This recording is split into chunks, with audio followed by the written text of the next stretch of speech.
Hello, happy Tuesday, and welcome back to another energy update, a vibe check, as it were. Really happy to have you guys all here in this community, and I hope that you're finding value in these weekly riffs. I'll share that for me, really, this is a space for me to kind of harness an energy that I have in my chart, which is in the gate of self-love, part of the channel of empowerment. And it shows up in my chart actually keynoted as the hypocrite, which took me a while to kind of understand how to work with this energy. What I've recognized is that often the things that I am endeavoring to teach to others are really the things that I myself most need to learn. And so I actually go back and I watch these transit reports, and I engage with the contemplations, and I'm really using this almost kind of like a mirror for me to share and dish out what it is that I myself need to hear and remember as I move through the really intense energies that are present on the globe right now. So this transit update is going to be a little bit different. I want to kind of bounce around and be a bit more organic in how I share, because there's so much going on in the celestial weather right now. A lot of it can feel really intense and can feel really disruptive and can feel really chaotic. But I feel like underneath all these really powerful emotional energies, there's a really beautiful opportunity that I'm just only starting now to kind of step into. So I want to zoom out and share a little bit about the current season that we're in. We're moving through Pisces season, and in Pisces season, the sun transits all of the gates of the emotional solar plexus. And the emotional solar plexus is one of the most powerful centers in the body graph in our design. And it's a center that emits a frequency of creative energy. And creative energy, like if you're listening to music or think of like a wave, creative energy operates in this wave-like movement pattern that has highs and lows, somewhere between hope and ecstasy, and at the bottom end, despair or melancholy. And just like, listening to a song, there's going to be different frequencies, different notes that occur along that spectrum. And ultimately, it's our movement along that wave that gives us and stirs within us the spectrum of human emotion. There's a lot of conditioning that we have around emotional energy that causes us to suppress our emotions, to avoid confronting our emotions, to try to fix, solve, calm down, cheer up emotional energy. And really, the more we can surrender into the flow of emotional energy and confront what it asks us to confront, both at the high and low ends of the wave, that's really where our power lies in helping to recalibrate this energy into ultimately a higher frequency. And so emotional energy, whether you have it defined or undefined in your chart, is all about confronting the things that perhaps you want to avoid, being able to sit in and sit with the feelings that show up, and also, perhaps most importantly, to change or to upgrade or to refresh the narrative you have around what it is you're feeling. And that doesn't mean trying to sugarcoat it or trying to tell a happier story about it, but really to accept it and to understand that, much like always, it's a movement that's never going to leave you in one place for too long when we can surf these waves and ride them with a bit more fluidity. So, emotional energy, if you have it defined in your chart, is all about waiting, taking your time, and feeling into what's right for you over time. So emotional energy asks us not to be spontaneous, to slow down, to accept, to embrace, and to confront our feelings, and also to not project those feelings onto other people as something that they need to solve. I say that as someone with an open emotional center that can often feel this way.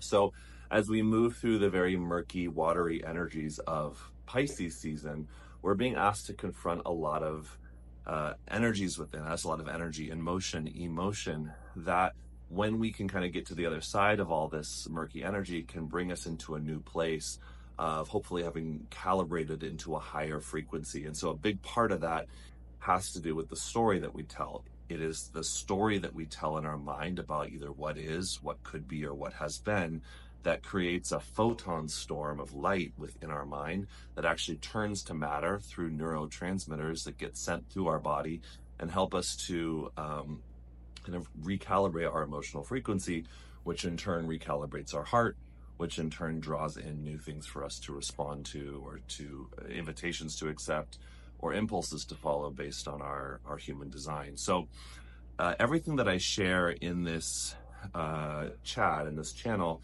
is essentially kind of mixed level, meaning you may have an in-depth knowledge of human design, you might not know anything about human design, and so I try to share information that can be relevant to you based on wherever it is that you are in your current understanding. That said, if you ever have questions or if you want to dive deeper into any aspect of design, please feel invited to respond to these riffs with those questions, and I can point you in the right direction of where perhaps you might find additional information. I do want to offer as well an opportunity to sort of see how these transits might be affecting you more personally. This isn't something I offer often, but I think it would be fun.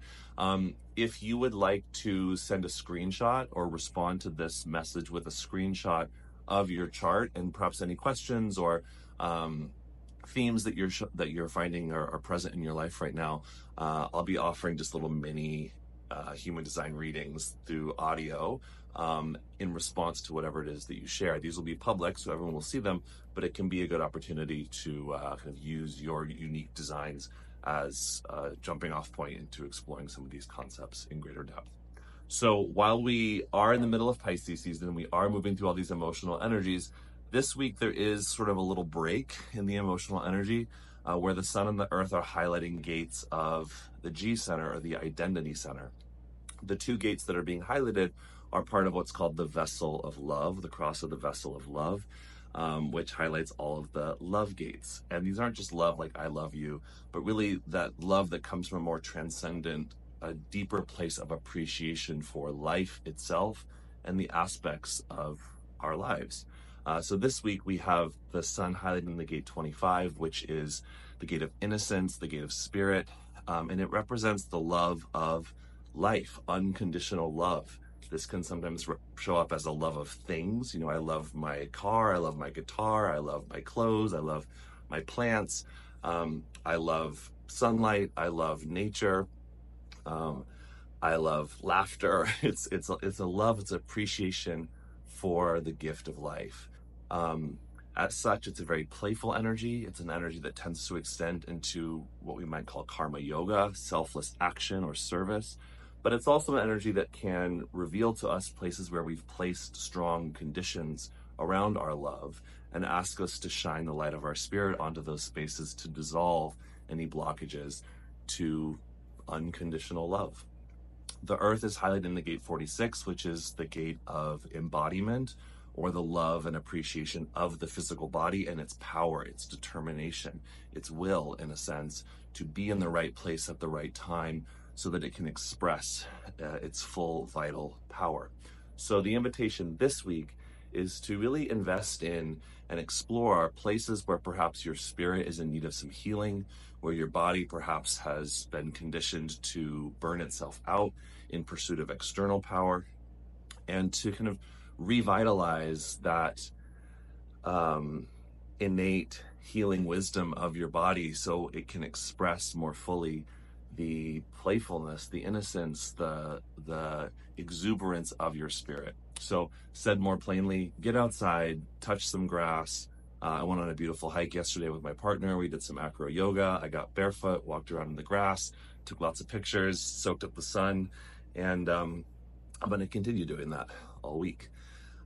So good news, right? A little break from all the intense emotional energy in the sun and the earth, and an opportunity to fall in love again with the gift of life itself.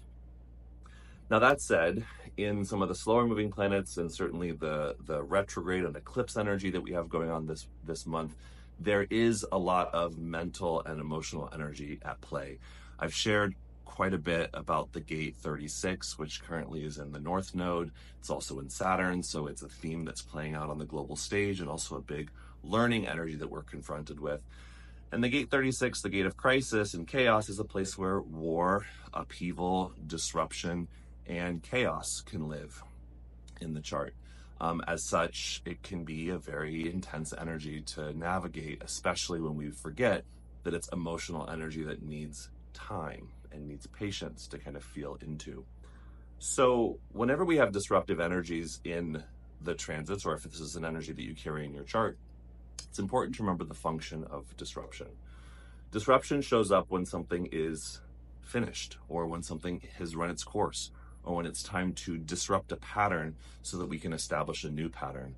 Often when we see the disruption occur, we try to run around and kind of catch and save and uphold the pattern, the very pattern whose time has reached its completion. And so as we're being asked to bear witness to everything kind of falling apart, not everything, but certainly the things that are no longer sustainable on our planet, it can feel chaotic. It can feel like one crisis after the next. But I'll remind you that this isn't something new. This is something that we've always gone through, both individually and as a collective. And so the invitation or uninvitation that I'll offer this week is to really take a retrospective look at your life and look at the places where perhaps you've experienced a disruption or a crisis or a catastrophe, and how that has led the way to perhaps something even better unfolding in your life, a miracle, you might say. So go on a kind of miracle hunt. Where has a crisis in your past actually revealed itself to be a miracle when you were able to let go and allow that catalytic disruption to sweep through and clear out that which was no longer of value to you? The lunar eclipse last week highlighted the gate 6, which is the gate of conflict and friction, but also the gate of peace. So something that I've been really noticing in my life are not just the crises in my life that have led to miracles, but some of those conflicts, those interpersonal conflicts in my life that have either led to a clearing out of relationships that no longer matched my value, or have led to deeper connection with the people that are in my life for a reason, right? So anybody that I'll share too that my sun gate, the gate 59, is harmonic to this gate. It's the gate of honesty. It's a gate that wants to penetrate through conflict to create deeper, more intimate connections. So where have you been avoiding confronting conflict, perhaps in your relationships? And also, where in the past has conflict led to a deeper connection or a deeper impact of peace within your relationships? You might find that there's kind of people coming out of the woodwork, conflicts perhaps that were left unresolved for another time. Now might be the time to address those from a place of compassion, from a place of love, and from a place of healing, right? So that we can share our truth with those that we care about and resolve any friction that may be getting in the way of a deeper connection. Now, along with all that, Mercury and Venus are both in their retrograde cycle, highlighting the gate 17, which is the gate of opinions and the gate of anticipation. So you might notice, as I certainly have, that with all this disruption unfolding on the planet, there's also this kind of sense of urgency to anticipate what's coming next. This can put us in a state of anxiety. This can put us in a state of distrust. And this can put us in a state of chaos, especially as we are also being asked to look back into the past and kind of analyze and reanalyze past conflicts to see and to anticipate what might be unfolding next. So while all that is understandable, again, just want to remind you that with emotional energy, especially if you have this undefined in your chart, the invitation, the curriculum is to learn how to stay self-regulated, to learn how to stay calm, to learn how to stay present, and to use your own authority to determine what conflict, what crises are yours to participate in, to help clean up, to help clear, and what is, more that kind of energy that's just passing through that doesn't necessarily need your involvement to resolve. So in the name of anticipation, in the name of disruption, in the name of kind of clearing the past to making way for the future, there really is a powerful invitation, I would say perhaps more so than anything right now, to prepare yourself, not for the worst possible outcome, but to prepare yourself for who it is that you need to be to step into the fulfillment of your wishes, of your dreams, of your highest self. So much of what's being disrupted right now is not just old systems and old patterns, but old identities and old stories. The past is gone. There's really no remnants of the past in the present other than the story that you tell about how it is that you got here. I realized for myself when I really got honest with myself and confronted some of the emotional um, uh, patterns within myself that I have, and I've been telling for quite a while, a lot of disempowering stories, a lot of victim stories about all the things that I've overcome to get to where I am. And when I really sat with it, I recognized that right now, in this moment, I am the most talented, skilled, experienced, prepared, knowledgeable, wise, strong, powerful, beautiful version of myself that I've ever been. And it's taken me 38 years to get to this point where I can say all of the skills that I've wanted to acquire in this lifetime, I have acquired. I can teach yoga, I can sing, acting, sharing human design, lovemaking, connecting, dancing. My home is beautiful, my plants are alive and vital, my body is strong and well.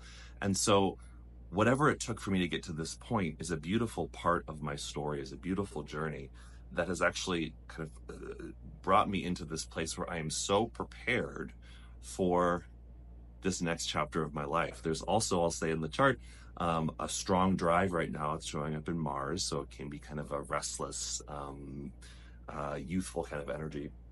But there's this drive for a new beginning. And so in order to have a new beginning, we have to tie up loose ends. In order to have a new beginning, we have to finish old cycles. In order to have a new beginning, we have to prepare ourselves for that new beginning. We can't force the timing of the new beginning, but we can prepare ourselves. And we prepare ourselves by allowing what's old to be disrupted, to be shaken loose, to be dismantled, to upgrade our personal narrative, to control what it is we can control, which is our breath, within reason when we need to, our environment, springtime, spring cleaning. Yesterday we rented a steam cleaner and cleaned the carpets, cleaned the couch, went over to get some new plants and some new flowers and to kind of tend to my indoor garden. And it's felt really good. It's felt like a really necessary time to kind of wipe the slate clean and fall in love again with myself, with my life, with life itself, with my body, and to upgrade those stories that may have me stuck in the past. And so I'm going to leave it at that this week. Perhaps we'll be doing more exercises, meditations, opportunities to really put this into practice. But I'll again leave you with the invitation, if you would like, to respond to this video message in the group chat with a screenshot rather of your chart. Any questions or themes that you might be confronting these days, and I'll respond with whatever it is that I see in your chart. Perhaps the most creative thing that we can do and the most powerful thing we can do is rewrite our personal narrative. And it can be hard sometimes, especially when we feel like we were victimized or traumatized or, never really given a necessary amount of empathy for what it is we've gone through. So as hard as it is, I recognize that it is that personal narrative that we have about our past and about the journey that it took to get us into this very moment that leads the way into our future. So if you're here, if you're watching this, if you're alive, if you're breathing, every crisis that you've moved through was really a miracle. Your existence in and of itself is a miracle. And the fact that you have all the skills, experience, vitality, inventiveness, power that you have in this moment is evidence that you yourself are a miracle. So craft a story that matches the value of who you are. Your value is nothing you have to prove. It is innate to your very being.